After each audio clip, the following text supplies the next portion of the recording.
সুসম্পর্ক বজায় রাখতে ইসলামের নির্দেশনা। সুসম্পর্ক বজায় রাখা, পরস্পরের অধিকার আদায় করা এবং অন্যের উপকারে এগিয়ে আসাকে ঈমানের গুরুত্বপূর্ণ অংশ হিসেবে বিবেচনা করা হয়।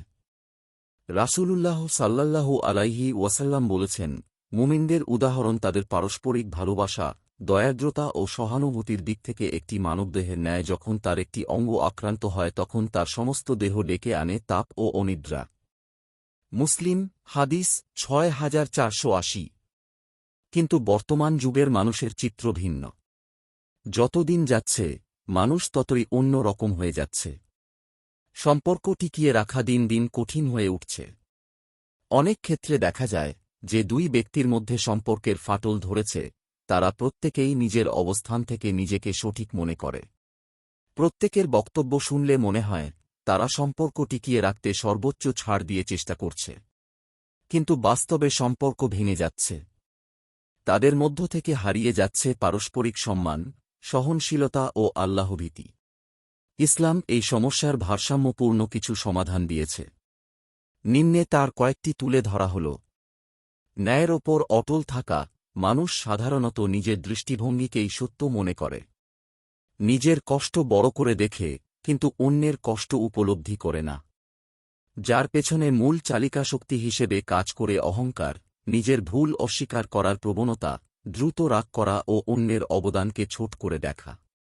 এসব মানবীয় দুর্বলতা মানুষকে হক বুঝতে বাধা সৃষ্টি করে। অনেক সময় ন্যায় ও হক বুঝেও এগুলোর কারণে ন্যায়ের পক্ষে কথা বলা সম্ভব হয় না। অথচ কোরআনের নির্দেশ হল নিজের বা নিজের আত্মীয় স্বজনের বিরুদ্ধে গেলেও ন্যায়ের ওপর অবিচল থাকতে হবে।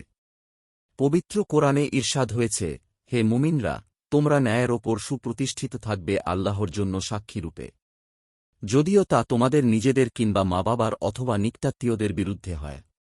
সূরা নিসা আয়াত ১৩৫। উত্তম আচরণ করা। মানুষ সাধারণত তার সঙ্গে হয়ে যাওয়া অবিচার, অপমান কিংবা অবহেলা ভুলতে পারে না। তাই সময় সময় তার সেই চাপা ক্ষোভের বিস্ফোরণ ঘটে গেলে তা সম্পর্কে বিরূপ প্রভাব ফেলে। এই সমস্যার কোরআনী সমাধান হল মন্দ আচরণের মোকাবেলা ভালো আচরণ দিয়ে করা। পবিত্র কোরআনে মহান আল্লাহ বলেছেন, আর ভালো ও মন্দ সমান হতে পারে না। মন্দকে প্রতিহত করো তা দ্বারা, যা উৎকৃষ্টতর, ফলে তোমার ও যার মধ্যে শত্রুতা রয়েছে সে যেন হয়ে যাবে তোমার অন্তরঙ্গ বন্ধু। সূরা ফসসিলাত আয়াত ৩৪। এই আয়াতও আমাদের শিক্ষা দেয়, সুযোগ পেলেই মন্দ আচরণ করে প্রতিশোধ নয়, উত্তম আচরণই সম্পর্ক পুনর্গঠনের চাবিকাঠি। সন্দেহ ও গীবত থেকে বিরত থাকা। বেশিরভাগ সম্পর্কে ফাটল ধরে সন্দেহ ও গীবতের কারণে।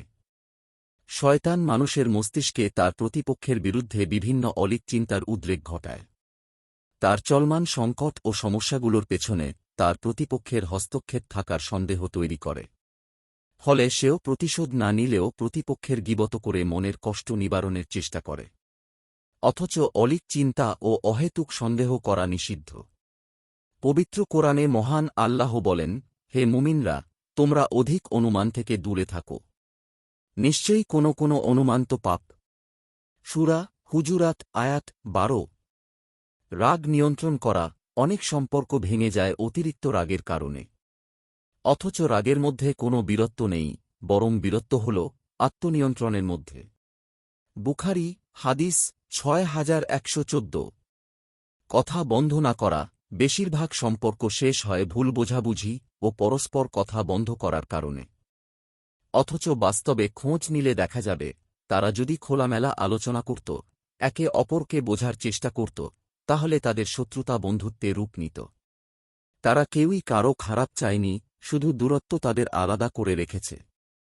ইসলাম এভাবে সম্পর্ক ছিন্ন রাখাকে সমর্থন করে না। মানুষ যদি অভিযোগ কমিয়ে সহমর্মিতা বাড়ায়, দোষারোপ না করে দায়িত্ব গ্রহণ করে, তাহলেই ভাঙা সম্পর্ক আবার বন্ধুত্বে রূপ নেওয়া সহজ হয়ে যায়।